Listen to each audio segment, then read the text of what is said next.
ಕಾಲಕ್ಕೆ ಸಮಾಜಕ್ಕೆ ದೇವರು ಕೂಡ ಒಂದಷ್ಟು ಎಕ್ಸಾಂಪಲ್ನ ಸೆಟ್ ಮಾಡ್ತಾನಂತೆ, ಈ ರೀತಿ ಬದುಕಿ ಈ ರೀತಿ ಬಾಳಿ ಅಂತ ಹೇಳ್ಬಿಟ್ಟು. ಅಲ್ಲೇನು ಎಕ್ಸ್ಟ್ರಾ ಚೀಸ್ ಮಾಡೋದೇ ಬೇಕಾಗಿಲ್ಲ. ನಾವು ಲೈಫಲ್ಲಿ ನಮ್ಮ ಕೆಲಸ ಏನಿತ್ತು ಅದು ನೋಡಿಕೊಂಡು ನಾವೇನು ಮಾಡಬೇಕು ಅದು ಮಾಡಿಕೊಂಡು ಒಯ್ತಾ ಇದ್ರೆ ದೇವರೇ ನಮ್ಗೇನು ಕೊಡಬೇಕು ಕಾಲಕ್ಕೆ ಏನು ಮಾಡಬೇಕು ಅದು ಮಾಡ್ತಾ ಇರ್ತಾನೆ. ಹನುಮಂತವ್ರ ವಿಚಾರದಲ್ಲೂ ಕೂಡ ಅದೇ ಆಗಿದ್ದು. ಒಬ್ಬರಿಗೆ ಒಂದು ಜಗಳ ಆಡ್ದಂಗೆ, ಒಂದು ಮಾತು ಬೈದಂಗೆ, ನಾನು ಇಲ್ಲಿ ಉಳ್ಕೊಳ್ಳೋಕ್ಕೋಸ್ಕರ ಏನೋ ಒಂದು ಮಾಡಬೇಕು ಎಕ್ಸ್ಟ್ರಾ, ಅದೇನೋ ಮಾಡ್ದಂಗೆ ಜಸ್ಟ್ ಜನಗಳನ್ನ ಎಂಟರ್ಟೈನ್ ಮಾಡಿದ್ರು. ಅವ್ರಿಗೆ ಏನು ಜೀವಿಸ್ಬೇಕೋ ಅದು ಜೀವಿಸಿದ್ರು, ಹೆಂಗಿರ್ಬೇಕು ಹಂಗಿದ್ರು. ಸೊ ಲಾಸ್ಟಿಗೆ ಗೆಲ್ಲೋದು ಒಳ್ಳೆತನನೇ, ಒಳ್ಳೆ ವಿಚಾರನೇ ಅನ್ನೋದು ಇನ್ನೊಂದು ಸತಿ ಪ್ರೂವ್ ಆದಂಗೆ ಆಯಿತು. ಹಾಗೆ ದೇವರು ಇದು ಸಮಾಜಕ್ಕೆ ಸೆಟ್ ಮಾಡಿದಂಥ ಇನ್ನೊಂದು ಎಕ್ಸಾಂಪಲ್ ಅಂತ ಅನ್ನಿಸ್ತು. ಅಷ್ಟು ಬ್ಯೂಟಿಫುಲ್ ಮೂಮೆಂಟ್ ಇದು.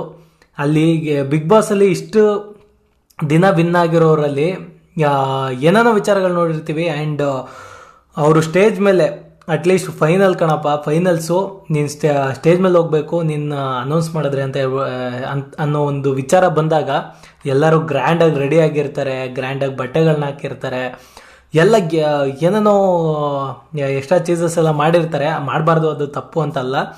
ಬಟ್ ಸ್ಟಿಲ್ ಹನುಮಂತಣ್ಣ ಆರಾಮಾಗಿ ಅಲ್ಲಿ ವಿನ್ನರ್, ಅಲ್ಲಿ ಸುದೀಪ್ ಸರ್ ಕೈಯಲ್ಲಿ ಅವರು ಪಕ್ಕದಲ್ಲಿ ನಿಂತಿದ್ರು ಕೂಡ ಒಂದು ಆರಾಮಾಗಿ ಒಂದು ಲುಂಗಿ ಹಾಕೊಂಡು, ಒಂದು ಅಂಗಿ ಹಾಕೊಂಡು ನಿಂತಿದ್ದಾರೆ. ನನಗೆ ಹೆಂಗೆ ಅನ್ನಿಸ್ತು ಅಂದರೆ, ಇಲ್ಲಿ ಅವ್ರವ್ರ ಖುಷಿಗೆ ನಾವು ಬಾಳ್ತಿರೋದ್ರಲ್ಲಿ ಬದುಕ್ತಿರೋದ್ರಲ್ಲಿ ನಮಗೆ ಖುಷಿ ಇದೆಯಾ, ಸಾಕು. ಅವ್ರು ನೋಡೋಕ್ಕೆ ಇವ್ರು ನೋಡೋಕ್ಕೆ ಅದಕ್ಕೆ ಇದಕ್ಕೆ ನಾವು ಬದುಕಲೇಬೇಕಾಗಿಲ್ಲ.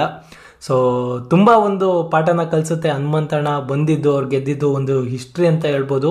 ಹಾಗೆ ಇದು ಲಕ್ಷಾಂತರ ಜನಕ್ಕೆ ಬಿಗ್ ಬಾಸ್ನ ನೋಡಿರೋ ಜನಗಳಿಗೆಲ್ಲ ಒಂದು ಎಕ್ಸಾಂಪಲ್ನ ಸೆಟ್ ಮಾಡಿದ್ದಾರೆ. ಹಿಂಗೂ ಬದುಕ್ಬೋದು, ಈ ರೀತಿ ಬಾಳ್ಬೋದು ನಾವು ಅಂತ ಹೇಳ್ಬಿಟ್ಟು ಒಂದು ಎಕ್ಸಾಂಪಲ್ನ ತೋರಿಸಿದ್ದಾರೆ ಹನುಮಂತವರು. ಸೊ ವೆಲ್ ಡಿಸರ್ವಿಂಗ್ ಅಂತ ಹೇಳ್ಬೋದು. ಮ್ಯಾಕ್ಸಿಮಮ್ ಎಲ್ಲರಿಗೂ 90% ಗೊತ್ತಿತ್ತು ಹನುಮಂತವರೇ ವಿನ್ ಆಗ್ತಾರೆ ಅಂತ ಹೇಳ್ಬಿಟ್ಟು. ಸೊ ಕೊನೆಗೂ ಅವರೇ ವಿನ್ ಆಗಿದ್ದಾರೆ. ಸೊ ಹನುಮಂತಣ್ಣ ಒಳ್ಳೇದಾಗಲಿ, ಜೀವನದಲ್ಲಿ ಹಿಂಗೆ ಯಾವಾಗ್ಲೂ ಎಲ್ಲರನ್ನೂ ಇನ್ಸ್ಪೈರ್ ಮಾಡ್ತಾರೆ ಅಂತ ಹೇಳೋಕ್ಕೆ ಇಷ್ಟಪಡ್ತೀನಿ. ಬಿಗ್ ಬಾಸ್ ಜನಗಳಿಗೆ ಏನು ಕಲಿಸಿದ್ಯೋ ಏನು ಬಿಟ್ಟಿದೆಯೋ, ಎಷ್ಟೋ ಜನ ಹೇಳ್ತಾರೆ ಏನು ಗುರು ಏನು ಯೂಸ್ ಇದೆ ಅದು ನೋಡೋದ್ರಿಂದ ಹಂಗೆ ಹಿಂಗೆ ಅಂತ ಹೇಳ್ಬಿಟ್ಟು. ಜೀವನದ ಪಾಠನೇ ಹೇಳ್ಕೊಟ್ಬಿಡುತ್ತೆ, ಅದು ಜೀವನನೇ ಕಲಿಸ್ಬಿಡುತ್ತೆ. ಸೊ ಅದು ಬಿಗ್ ಬಾಸ್. ಇಷ್ಟು ದಿನ ಇಷ್ಟು ಎಪಿಸೋಡ್ ನೋಡಿದ್ಮೇಲೆ ಸೊ ನಾನು ಕೂಡ ತಿಳ್ಕೊಂಡಿದ್ದು. ಆ್ಯಂಡ್ ತುಂಬ ಖುಷಿ ಆಯಿತು ನನಗೂ ಕೂಡ ಹನುಮಂತವರು ಗೆದ್ದಿದ್ದು. ಒಳ್ಳೆತನ ಯಾವಾಗಲೂ ಗೆಲ್ಲಬೇಕು.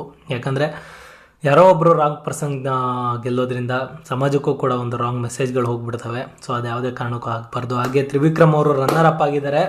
ಸೊ ಅವರು ಆಟ ಆಡ್ಕೊಂಡು ಬಂದಿರೋ ರೀತಿ ಆ್ಯಂಡ್ ಖಂಡಿತವಾಗ್ಲೂ ಅಪ್ರಿಷಿಯೇಟ್ ಮಾಡಲೇಬೇಕು. ಆ್ಯಂಡ್ ವೆಲ್ ಡಿಸರ್ವಿಂಗ್ ಅವರು ಕೂಡ ರನ್ನರ್ ಅಪ್ ಆಗೋಕ್ಕೆ. ಆ್ಯಂಡ್ ಇನ್ನೊಂದು ಚೂರು ಆಟ ಚೆನ್ನಾಗಿ ಆಡಿದಿದ್ರೆ ಅಲ್ಲಿ ಇಲ್ಲಿ ಮಾತಾಡೋದು ಆ್ಯಂಡ್ ಒಬ್ರ ಬಗ್ಗೆ ಅದು ಇದು ಹೇಳೋದು, ಅದನ್ನೆಲ್ಲ ಒಂಚೂರು ಅವಾಯ್ಡ್ ಮಾಡಿದ್ದಿದ್ರೆ ಖಂಡಿತ ಅವರು ಕೂಡ ಇನ್ನೂ ಮುಂದೆ ಹೋಗ್ಬೋದಿತ್ತು, ಮುಂದೆ ಬರ್ಬೋದಿತ್ತು. But still well deserving runner up ಆಗೋಕ್ಕೆ ಅಂತಲೇ ಹೇಳ್ಬೋದು. ಸೊ ಕಷ್ಟಪಟ್ಟಿದ್ದಾರೆ. ಆ್ಯಂಡ್ ಅವ್ರಿಗೆ ಬಂದಿರೋ ವೋಟ್ಸ್ ಅಂತೂ 2.5 ಕೋಟಿ ಅಷ್ಟು ವೋಟ್ಸ್ ಬಂದಿದೆ. ಹಾಗೆ ಹನುಮಂತನಿಗೆ 5 ಕೋಟಿ, ಅರ್ಧಕ್ಕರ್ಧ ವಿನ್ನರ್ಗೂ ರನ್ನರ್ ಅಪ್ಪಿಗೂ ಡಿಫ್ರೆನ್ಸ್ ಅರ್ಧಕ್ಕರ್ಧ ಇದೆ. ಸೊ ವೆರಿ ಶಾಕಿಂಗ್ ಅಂತ ಹೇಳ್ಬೋದು. ಆ್ಯಂಡ್ ಹನುಮಂತಣ್ಣನ ಒಳ್ಳೆತನ, ಮುಗ್ಧತೆ, ಗುಣಕ್ಕೆ ಅಷ್ಟು ವೋಟ್ಸ್ ಬಿದ್ದಿದೆ, ಅಷ್ಟು ಜನ ಮೆಚ್ಕೊಂಡಿದ್ದಾರೆ, ಅವ್ರನ್ನ ಅಲ್ಲಿಗೆ ತಗೊಂಡೋಗಿದ್ದಾರೆ. ಆ್ಯಂಡ್ ಖಂಡಿತ ಇನ್ನೇನು ಹನುಮಂತಣ್ಣ ನೀನು 1-2 ತಿಂಗಳು ಯಾರ ಕೈಗೂ ಸಿಗಲ್ಲ ಹನುಮಂತಣ್ಣ. ಎಲ್ಲ ಟಿ ವಿ ಚಾನಲ್ ಅವರು ಇವರು ಹಾಕೊಂಡು ರುಬ್ಬದೇ ರುಬ್ತಾರೆ. ಆದ್ರೆ ಹನುಮಂತಣ್ಣನ ಬರೋದು ಒಂದೇ, ನಂಗೇನು ಗೊತ್ತಿಲ್ಲರಿ, ಓದನ್ರಿ, ನನ್ನ ಪಾಡಿಗೆ ನಾನು ಆಡೋದನ್ರಿ, ನಾನು ಬಂದ್ರಿ. ಇವ್ರಿಗೆ ಆ್ಯಂಕರ್ಗಳು ಕ್ವಶನ್ ಕೇಳಿ, ಇವಾಗ ಕೇಳಿ, ನ್ಯೂಸ್ ಚಾನಲಲ್ಲಿ ಕೂರಿಸ್ಕೊಬಿಟ್ಟು ಹನುಮಂತಣ್ಣನ ಕ್ವಶನ್ ಕೇಳಿ, ಅವ್ರಿಗೆ ತಲೆ ಕೆಟ್ಟೋಗ್ಬಿಡ್ಬೇಕು, ಅವ್ರಿಗೆ ತಲೆ ಕೆಡಿಸ್ಬಿಡ್ಬೇಕು. ನಂಗೇನು ಗೊತ್ತಿಲ್ಲರಿ, ನಂಗೇನು ಗೊತ್ತ್ರಿ, ನನ್ನ ಕೇಳೋರ ನೀವು, ನಾವು ಹೋಗಿ ಆಡ್ರೆ ಅವ್ರು ಕಪ್ ಕೊಟ್ಟಾರ್ರಿ, ನಂಗೇನ್ರಿ ಗೊತ್ತ್ರಿ ಅಷ್ಟೇ. ಅವ್ರ ಆ್ಯಂಕರ್ಗೆ ತಲ್ಕೊಡು ಏನು ಕ್ವಶನ್ ಕೇಳೋದು ಗುರು, ಏನು ಕಾಂಟ್ರವರ್ಸಿ ಮಾಡೋದು, ಏನು ಕಾಂಟ್ರವರ್ಸಿ ಕ್ವಶನ್ ಕೇಳಿದ್ರು ಏನೂ ಆನ್ಸರ್ ಸಿಗಲ್ಲ, ಅಲ್ಲಿ ಏನೂ ಸಿಗಲ್ಲ. ಸೊ ಹನುಮಂತಣ್ಣ ವೆಲ್ ಡನ್ ಅಂತ ಹೇಳ್ತೀನಿ.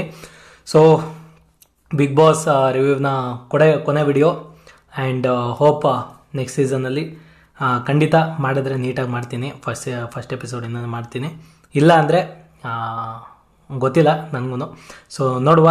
ಸೊ ಥ್ಯಾಂಕ್ ಯು ಎಲ್ಲರೂ ನನ್ನ ವಿಡಿಯೋನ ನೋಡಿ ಇಷ್ಟಪಟ್ಟಿದ್ದಕ್ಕೆ. And bad comments good comments ಏನೋ ಎಲ್ಲ ಕಮೆಂಟ್ ಮಾಡ್ತಾಯಿದ್ದವ್ರಿಗೆ ಲೈಕ್ ಮಾಡ್ತಾಯಿದ್ದವ್ರಿಗೆ ಹಾಗೆ ಚೆನ್ನಾಗಿ ಮಾತಾಡ್ತೀರಾ ಅಂತ ಒಂದಷ್ಟು ಜನ ಎಲ್ಲ ಹೇಳ್ತಾಯಿದ್ರಿ. ಸೊ ಅವರಿಗೆ ಎಲ್ಲರಿಗೂ ನನ್ನ ಹೃದಯಪೂರ್ವಕ ಧನ್ಯವಾದಗಳು. ಹಾಗೆ ಸುದೀಪ್ ಸರ್ದು ಇದು ಲಾಸ್ಟ್ ಸೀಸನ್ ಅಂತ ಅವರು ಹೇಳಿದ್ದಾರೆ. ಬಟ್ ಸ್ಟಿಲ್ ಬಿಗ್ ಬಾಸ್ ಅವರೆಲ್ಲೂ ಕೂಡ ಇದು ನಿಮ್ಮ ಲಾಸ್ಟ್ ಸೀಸನ್ ಅಂತ ಹೇಳಿ ತುಂಬ ಗ್ರ್ಯಾಂಡಾಗಿ ಅವ್ರು ಸೆಲೆಬ್ರೇಟ್ ಮಾಡಿಲ್ಲ. ಯಾಕಂದರೆ ಖಂಡಿತ ಅವ್ರಿಗೆ ಬಿಟ್ಕೊಡೋ ಮನಸ್ಸಿಲ್ಲ. ಅವರು ವಾಪಸ್ ಬರಲೇಬೇಕು, ಮಾಡಲೇಬೇಕು, ನಾವು ಕನ್ವಿನ್ಸ್ ಮಾಡ್ತೀವಿ ಅನ್ನೋ ಥರ ಇದ್ದಾರೆ ಅವರು. ಸೊ ಗೊತ್ತಿಲ್ಲ ಸುದೀಪ್ ಸರ್ ಮತ್ತೆ ಬರ್ತಾರಾ ಮಾಡ್ತಾರೆ ಏನಂತ. ಬಟ್ ಸ್ಟಿಲ್ ಲಾಸ್ಟ್ ಸೀಸನ್ ಅಂದರೆ ತುಂಬ ಬೇಜಾರಾಯಿತು.